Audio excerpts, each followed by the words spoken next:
I divorced the woman I had loved for 10 years. In the 7th year of secretly loving Victoria, she said to me, "Let's get married." In the 3rd year of marriage, I said to her, "Let's get divorced." Chapter 1. In the 10th year of loving Victoria, I asked her for a divorce. It all started when she didn't come home after work. I drove to her office to find her, only to see her standing outside the building with a man. I recognized him immediately. It was her ex-boyfriend, who had been entangled with Victoria for 5 years. They stood on the steps, the man looking sharp in a suit, and Victoria, with her hair in soft waves, looked as if she was nestling up to him. Even though they weren't holding hands or embracing, there was an undeniable closeness between them, one that no outsider could breach. I glanced at our chat history. The last message was from me asking, "Are you coming home for dinner tonight?"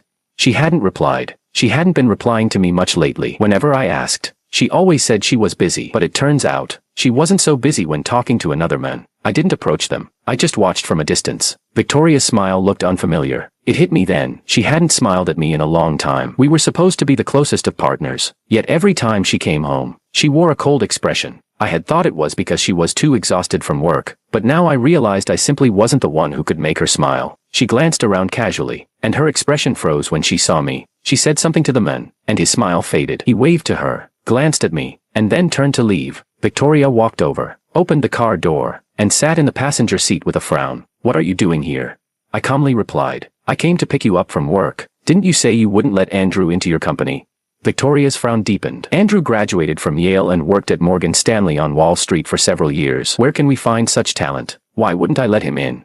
She sounded impatient. "Can you stop thinking about nothing but romance all day? Look at what he's accomplished now. Several companies are fighting to hire him. If it weren't for me, he might not even have considered joining us." Her disdain was obvious. I stared at the night lights mingling with the traffic in the distance and said nothing more. When we got home, Victoria didn't speak to me either. She went into the study and slammed the door shut. She was angry. What she didn't realize was that she only got angry to cover up her guilt. And perhaps I was the only one who understood her so well after 10 years by her side. But sometimes I hated myself for understanding her so well. Ignorance would have been less painful than this clarity. Neither of us spoke first. I didn't start a big fight like usual. We just had a cold war on opposite sides of the door. After a while, the study door was violently pushed open, and Victoria, with a dark expression, said, "What do you want?" "I'm telling you, there's no way I'm firing Andrew. Either you accept it, or we get divorced. People can live without each other." "Samuel, let me tell you," I interrupted her softly. "No need to fire him. Let's get divorced." Victoria paused. "What did you say?" She seemed to laugh out of anger. Her eyes filled with mockery. "Samuel, I'm not joking with you. You'd better think this through. There's no negotiating about Andrew, so don't come back begging me later." She sneered, like a dog. Victoria had always been so reckless with her words. The first time she fought with me like this, I locked myself in my room for an entire day, feeling like my heart was breaking. But now, all I felt was a slight pain in my chest, quickly replaced by numbness. I didn't argue with her. I took out the divorce papers from my bag and placed them on the table. "I've already signed the agreement. The house is yours. The cash and car are mine. It's pretty much a 50-50 split. If you have any other requests, we can discuss them." Victoria was silent. She looked at me in disbelief, and then that disbelief turned into anger. She grabbed the papers, scanned them, and coldly said, "Fine, you've got guts, Samuel. Once I sign, there's no going back. Think it over." I handed her the pen. Victoria's face turned dark. She snatched the pen from my hand and swiftly signed her name, then threw the papers at my face. Tomorrow we're getting divorced." She stormed out, shouting, "Whoever doesn't show up is a coward."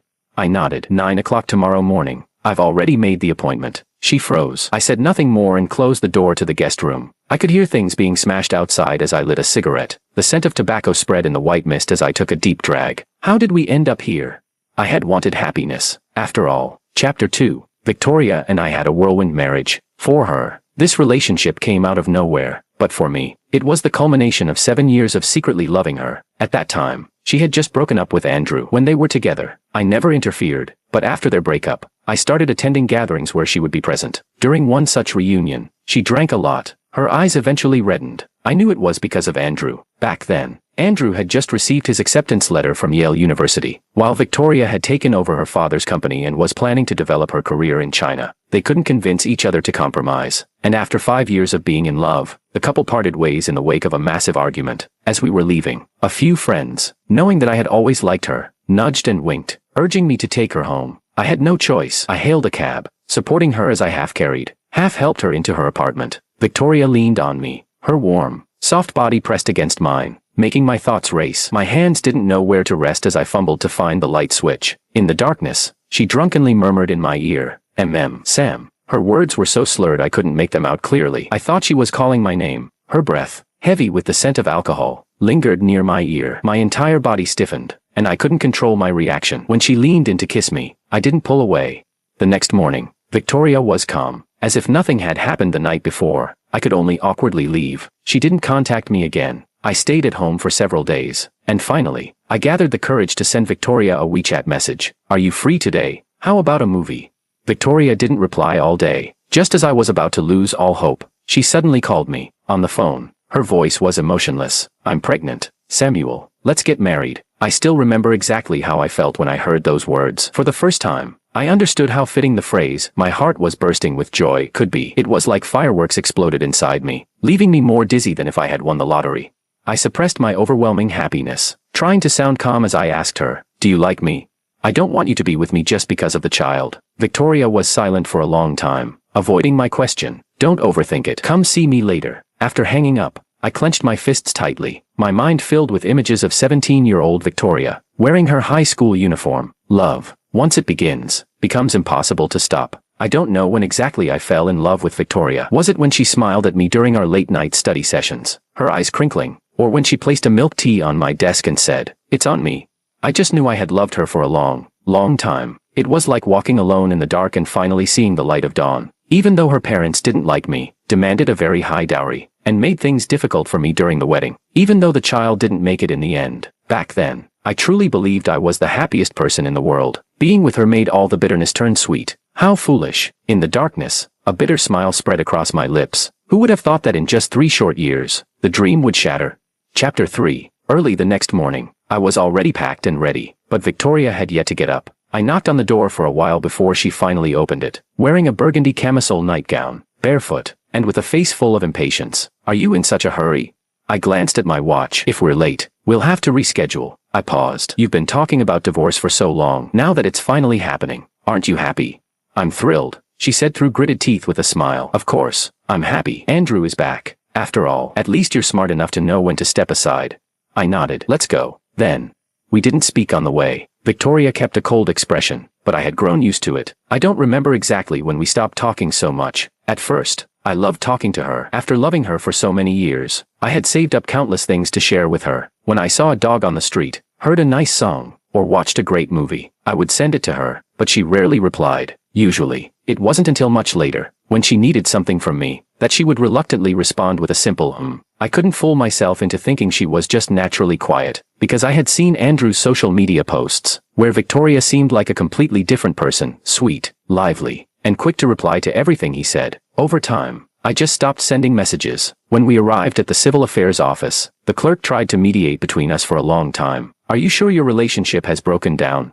Victoria was about to speak, but I smiled and answered, "No, we had a whirlwind marriage, so there was never a strong foundation. Now it feels like we're not compatible, so we can't continue." Victoria glanced at me, her expression complicated. The clerk tried to persuade us for a while, but I politely blocked all her attempts. Finally, she sighed and said, "You have a 1-month cooling-off period. Think about it during that time. You two make such a good-looking couple. Young people are always so impulsive. Go home and think about the good things in each other."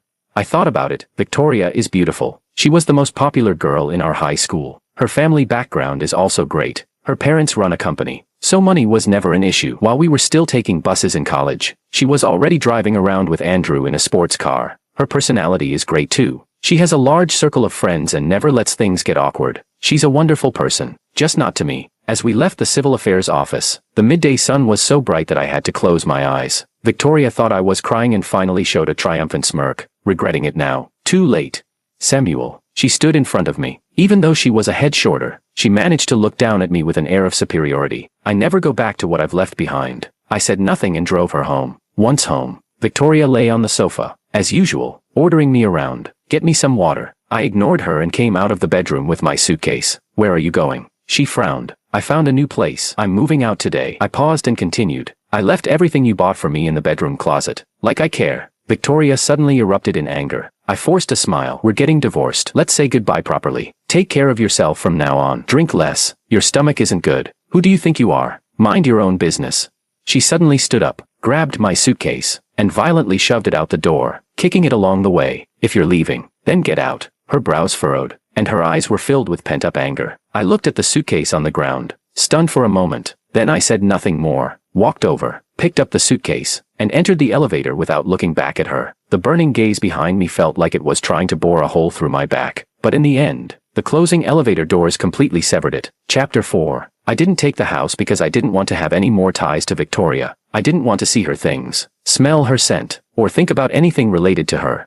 In truth, I had been considering divorce for a long time. I always knew Victoria didn't love me. I just thought that after so many years, even if her heart was made of stone, it would eventually soften. But after all these years, she still didn't love me, and I had used up all my warmth. I finally realized that some people are truly irreplaceable. No matter how hard I tried, I would never see the same smile she had when she was with Andrew. I moved into a place I had rented earlier, and before I even had time to settle in, Victoria's mom called. "Sam, did you get Victoria her stomach medicine? I heard her stomach hasn't been doing well lately." "Let me tell you, Sam, I was against Victoria marrying you from the start. Don't be offended, but what makes you think you deserve our Victoria? Even the house you live in is ours. You're nothing compared to her ex, Andrew. The only reason I allowed you in was because you treated Victoria decently. But look at you two, no kids after all these years. I hate to say it, but is there something wrong with you? Victoria can't go without children. You know, if there's something wrong, you'd better speak up now. She's still young, but don't waste her time." I clenched my phone. Victoria's family had money, and her mother had always looked down on my family. When we first got married, my parents had to smile and flatter her, but all they got in return was cold indifference. Over the years, she had never liked me, no matter how much I tried to please her. This wasn't the first time she had said things like this. Every time we met, every time she called, she would repeat how I had climbed my way up to Victoria and how her family had begrudgingly accepted me. Victoria never defended me. She just told me, "Isn't my mom right?" She would say that her mother had already sacrificed a lot to accept me, so I always held back. But this time, I didn't need to hold back anymore. With a blank expression, I said, "Auntie, we've already divorced. I'm not obligated to buy her medicine anymore. And by the way, you didn't raise me, so you have no right to lecture me. If you can't stand me, I suggest you gouge out your eyes so you don't have to see me again." Without waiting for a response, I hung up and immediately blocked her number. After thinking for a moment, I left Victoria's family group chat and deleted and blocked all of her relatives' contacts, including hers. After doing all this, I let out a long sigh and lay down on the bed. Divorce wasn't as painful as I had imagined. Victoria always liked to use the threat of divorce to control me, as if she knew I wouldn't leave her, taking advantage of my love to hurt me without restraint. And as she expected, the first time she threatened me with divorce, I was terrified. She was right. I groveled at her feet like a dog, saying I was wrong, promising to change. As long as she didn't leave me, I would do anything. I covered my eyes with my palms, feeling a rush of heat and dampness. But even pain has its limits. Again and again, the repeated pain gradually numbed me. The chains that once tore through me, leaving rotting wounds, were now gone. And finally, all that was left was a sense of release. Chapter 5. Victoria didn't reach out to me again. It was as if she had completely disappeared from my life. 2 weeks later, a classmate suddenly contacted me, asking if I was going to the reunion tomorrow night. I initially wanted to decline. I really didn't want to see Victoria again. But then I thought, I wasn't the one who did anything wrong. I didn't need to avoid her. So, I agreed to go. At the reunion, I was chatting with some others when the door suddenly opened. Victoria stepped in. She was wearing a form-fitting white satin dress, the shimmering fabric accentuating her curves. Under the light, her eyes sparkled, making her seem almost as if she were glowing. Following behind her was Andrew, dressed in a tailored suit. As soon as they entered, the room erupted in cheers. "Hey, Andrew and the school belle are back together. I knew you two wouldn't stay apart. You made such a scene back then. Come on, sit over here." Exactly. I remember when Andrew went abroad. Victoria drank so much she nearly ended up in the hospital. She must have been waiting for him all these years, right?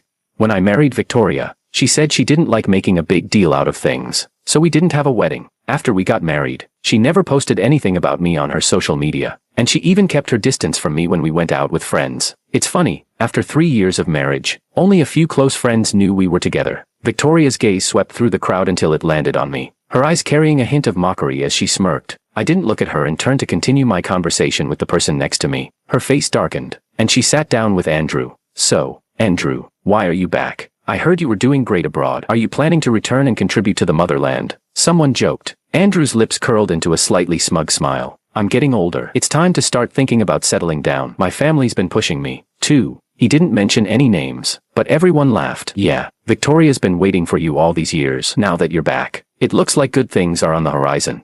Andrew didn't say anything, but his smile confirmed it. "Hey, Victoria, you're really loyal." "Huh, But Andrew's a successful man now, and he's handsome too. You two make a perfect match. But speaking of handsome, I think Samuel's pretty good looking too. Back in the day, there was always a debate in our class over who was more of a heartthrob, Samuel or Andrew.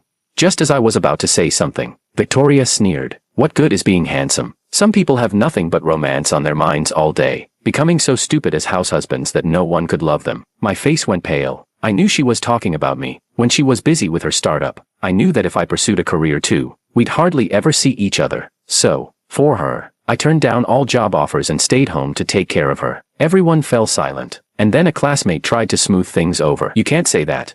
Back then, Samuel got offers from several big companies. His university project earned him millions. I remember one company offered him a 3 million yuan annual salary. But why didn't you go for it? He asked curiously. Did you get married?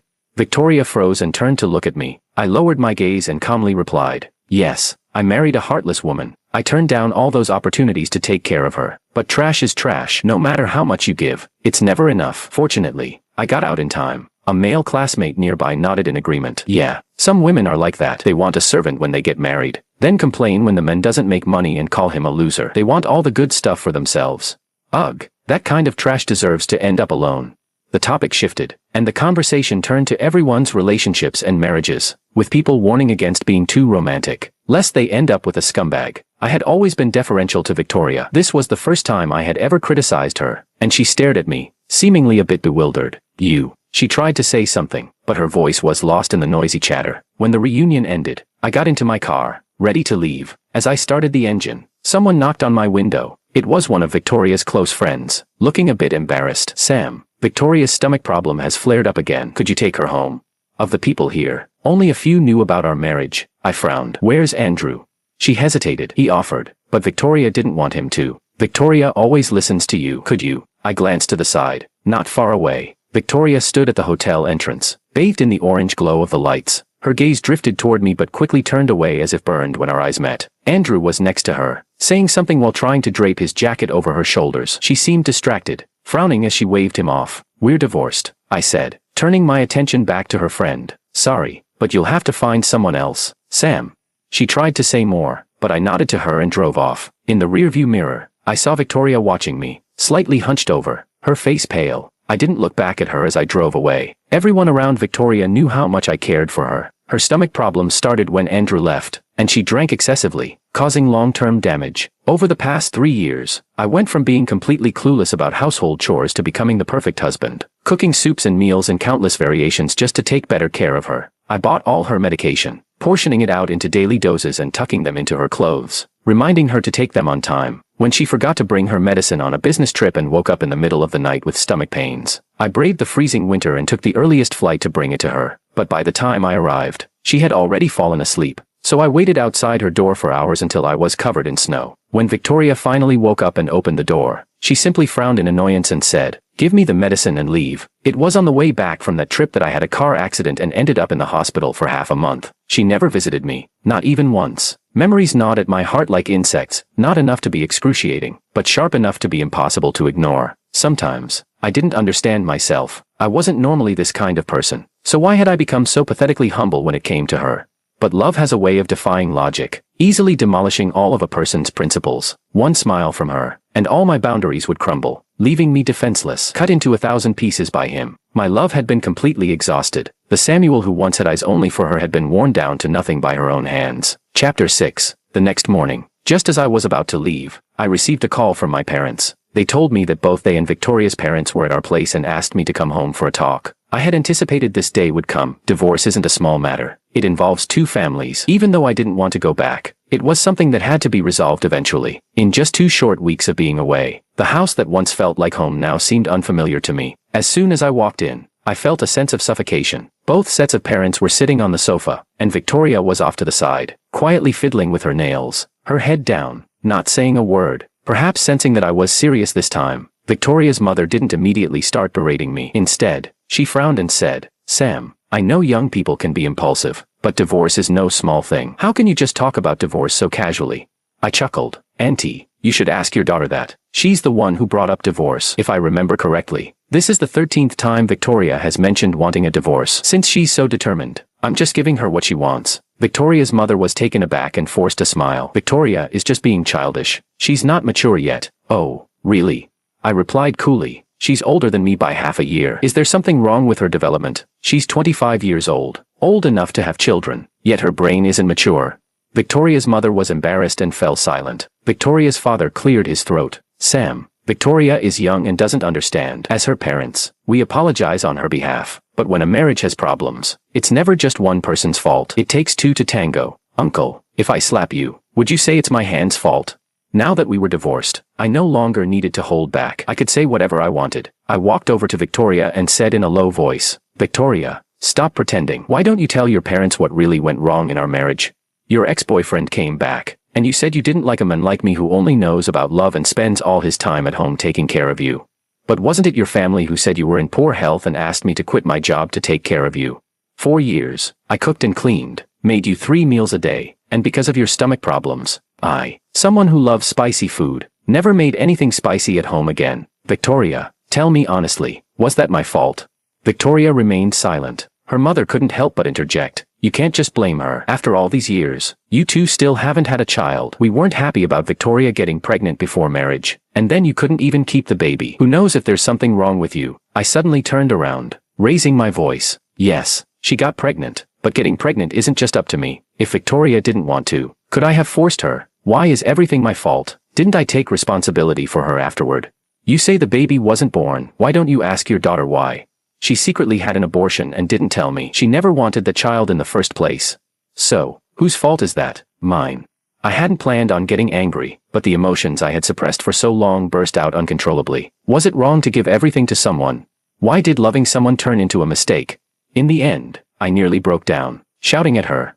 Victoria, tell me, what exactly did I do wrong? My mother stood up, shocked. You told us the baby wasn't healthy and that's why you had the abortion. I looked down, bitterly smiling. I was too stupid to protect her from your anger. My mother's eyes reddened, and she trembled as she questioned Victoria. Victoria, our family has treated you well over the years. We've truly seen you as a daughter. Your mother demanded a dowry of 880,000 yuan. You didn't want a wedding. And your family has always looked down on Samuel. We never said a word. We knew Samuel loved you, and we just wanted you two to be happy. Is this how you repay him? The color drained from Victoria's face. I'm sorry, Mom. Don't call me Mom. I'm not your mother. My mom shouted, her eyes blazing with anger. My father's expression was equally grim as he looked down, clenching his fists. Victoria, I don't know why you called both our parents here, but I haven't done anything to wrong you in all these years. I don't want this to get ugly. Let's part on good terms, I said wearily. Victoria raised her head, her emotions a mix of regret and something else, her lips trembling as she finally spoke softly. You did nothing wrong. If we're here, it's all my fault. I'm sorry. I didn't mean to. Samuel, please give me a chance to make it up to you. I won't be like this anymore. A hint of sarcasm appeared in my eyes. Of course you didn't mean to. You just enjoyed the good things I gave you while despising me. Victoria, sometimes I really can't understand you. You never gave me anything. Never had the right to make decisions for me. You just took advantage of my love to keep taking from me. But even if I dug out my heart for you, you'd only scorn it for being bloody. I loved you, so I treated you well, but you used my love to hurt me again and again. All while looking down on me, I leaned closer and whispered, what kind of person are you? Victoria, what gives you the right?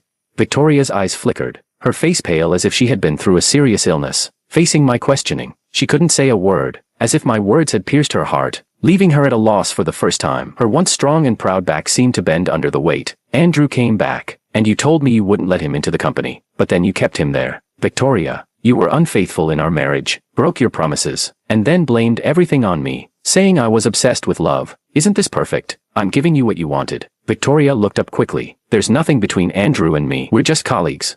I sneered. Can you honestly say you didn't have any lingering feelings? Do regular colleagues need to have meals together every day, constantly texting each other? Victoria, do you think everyone else is stupid, happy to be fooled by you? Victoria opened her mouth but couldn't find the words. I stood up and said coldly, I've said what I needed to say. I hope you don't bother me again. Just as I was about to step out the door, Victoria called out to me. Her voice trembled, as if someone who had always lived in a bubble was finally seeing herself clearly. Samuel, if I'm willing to change, do we still have a chance? I turned back to look at her, and there was a trace of fear in her eyes. Victoria had always been proud and aloof in front of me, always looking down on everything. In this relationship, she had always been the one in control. I had never seen her look so frightened. It's too late, I said quietly, then closed the door behind me. Chapter 7. After leaving Victoria, I started sending out resumes and looking for work. Fortunately, it hadn't been too long since I graduated, and my previous projects were impressive enough that many companies were eager to hire me. In her eyes, I was probably worthless, not even worthy of standing in Andrew's shadow. Because of that, throughout our relationship, I constantly doubted myself, living in a state of pain, questioning whether I was really as terrible as she made me feel. But now I realized she couldn't define me. I was good enough. That evening, I decided to treat myself and cooked a feast, rewarding myself for moving forward. The cooling off period would end in a few days, and I'd finally be free from this relationship. But a phone call interrupted my good mood. Andrew's voice was somewhat distorted over the line. "Let's talk." I looked at the chopsticks in my hand, feeling a bit irritated. "There's nothing for us to talk about. You wouldn't want me to keep bothering you, right?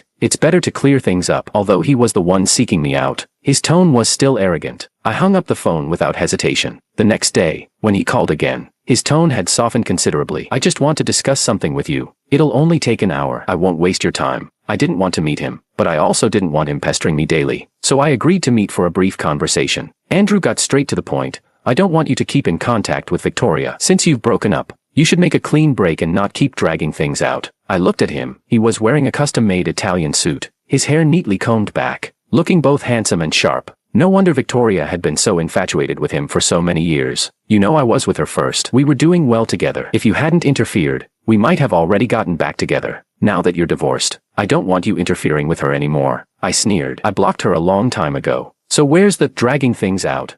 Andrew didn't believe me. "Victoria has been out of sorts lately. If it's not you who's been contacting her, who else could it be?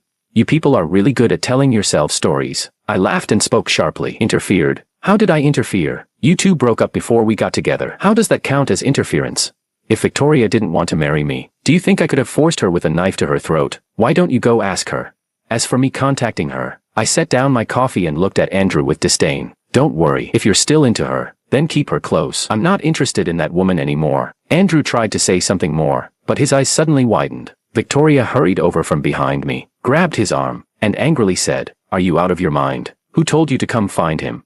Andrew's face darkened. "What's wrong with me talking to him? You two are getting divorced. Why are you still thinking about him? Didn't you tell me before that he's boring? That you were tired of him because he was always hovering around you?" Victoria froze, turning to look at me. I crossed my arms, unfazed. I'd heard these words too many times by now. They no longer had the power to hurt me. Victoria gritted her teeth. "You're crazy. Whatever happens between him and me is none of your business. We're not even legally divorced yet." Andrew looked at her in shock. "But we were together first, and you said you couldn't forget about me, didn't you?" "Victoria, don't you remember how we—" "That was in the past," Victoria said coldly. "I have a husband. You and I have nothing to do with each other." She stared at Andrew, emphasizing each word. "I'm warning you, don't come looking for him again, or I won't be so polite." Andrew's expression grew ugly, and he stared at Victoria for a long time before letting out a bitter laugh. "Victoria, you win." He shook off her hand, walking out of the cafe in a hurry, looking somewhat defeated. Victoria pulled me out of the cafe. After a moment of silence, she spoke. "I'm sorry. You're right. I initially did want to get back with Andrew. I was too young then, and being dumped felt too unfair. So when he came back, I wanted to show him how successful I'd become, to make him regret it. I mistook that obsession for love." She rubbed her face and said quietly, "Now I realize I haven't loved him for a long time." At some point, it had started snowing. Snowflakes landed on Victoria's shoulders, but she didn't seem to notice, only offering a bitter smile. "After you said what you did that day, I went home and thought for a long time. I realized I'm really a terrible person. I thought you couldn't live without me, that you were dependent on me. So I hurt you recklessly, even looked down on you. But now I see that you were just someone who loved with all your heart, openly and fully. Your love was noble. I was the one who was the lowest." The distant streetlights flickered on, and a snowflake fell on her eyelashes, quickly melting into a glistening drop. Her voice lowered. "After you left, no one was there to make soup for me when my stomach hurt. I tried to find the medicine, but I couldn't. I tried to buy it, but I didn't even know what it was called. Now I realize, it wasn't you who couldn't live without me, it was me who couldn't live without you. I've been lost every day since you left. I don't like this feeling of confusion, but I don't know what to do. The bed is cold. So cold it scares me." Victoria covered her face, laughing bitterly, her voice hoarse. "It turns out, I had already fallen in love with you." She had said so much that I was surprised. When we were together, Victoria had always been stingy with her words, leaving me to play out a one-man show. Turns out, she could talk this much, but it was a bit too late. I didn't want to hear it anymore. I caught a snowflake in my hand, feeling its coldness as it melted in my palm. "Victoria, you don't love me. You're just not used to the person who was always around you suddenly being gone. You're just afraid no one will love you as much as I did. I turned to leave, but Victoria grabbed my arm. She bent slightly, her expression almost humble. Samuel, I'm begging you. Victoria, who's never begged anyone in her life, is begging you. Please, give me one more chance. Okay. I was wrong before. I didn't realize how important you were to me. I promise I pulled her hand away, cutting her off. Victoria, no one waits forever. I'm not your parents, who only have one daughter. But for me, there are plenty of women. Victoria stood frozen for a long time, shouting after me, her voice filled with desperation. Samuel, in the swirling snow, she stood there, her eyes gradually reddening. I won't get divorced. I turned back and said calmly, then I'll file for divorce. Victoria, you're making a fool of yourself. Don't act like a dog. It was as if someone had suddenly choked her. She stared at me, her expression filled with pain and regret. A single tear fell from her eye, an unexpected drop. This was what she had said to me when we first talked about divorce, and now I was returning her words in kind. I finally understood her. When you don't love someone, hurtful words can slip out so easily. She finally regretted it, but the right answer had come too late. It had already become the wrong one. Chapter 8. In the end, Andrew didn't manage to secure his position at Victoria's company.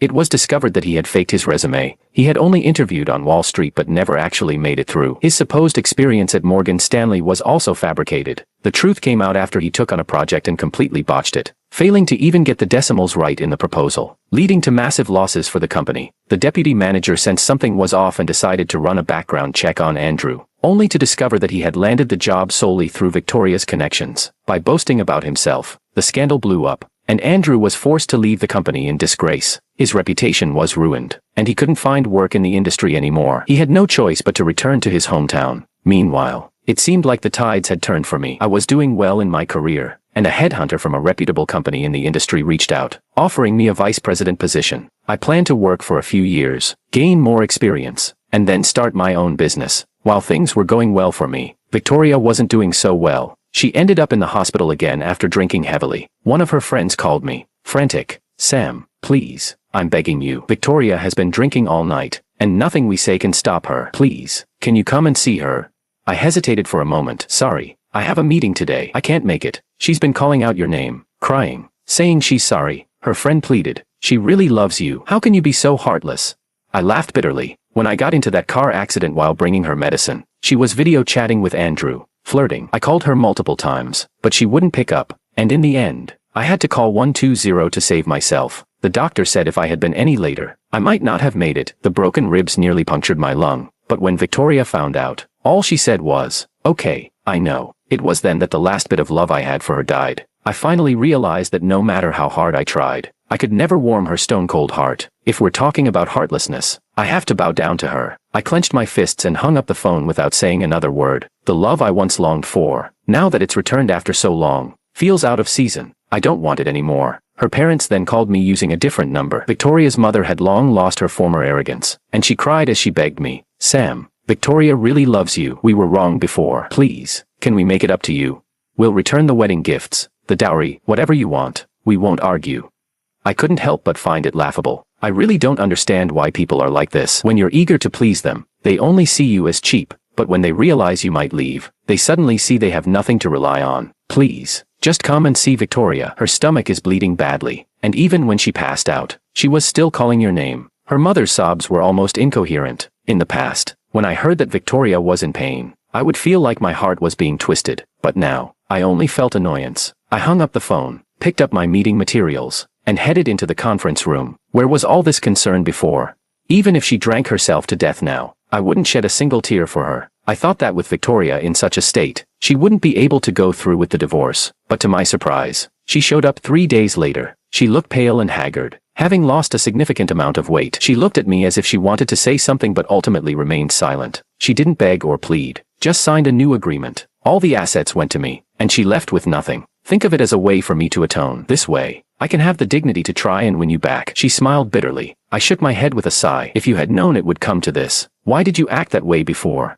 Once upon a time, I really wanted to be happy with you. I had poured everything I had into loving her, laid bare all that I was before her, just begging for her to notice me. I had tried my best, and though I didn't get the outcome I wanted, I had no regrets. Victoria lowered her head for a long time, then spoke softly. I was too foolish. I could have been happy once, but it's only when I lose something that I realize its value. From now on, She began cautiously. Can I still contact you?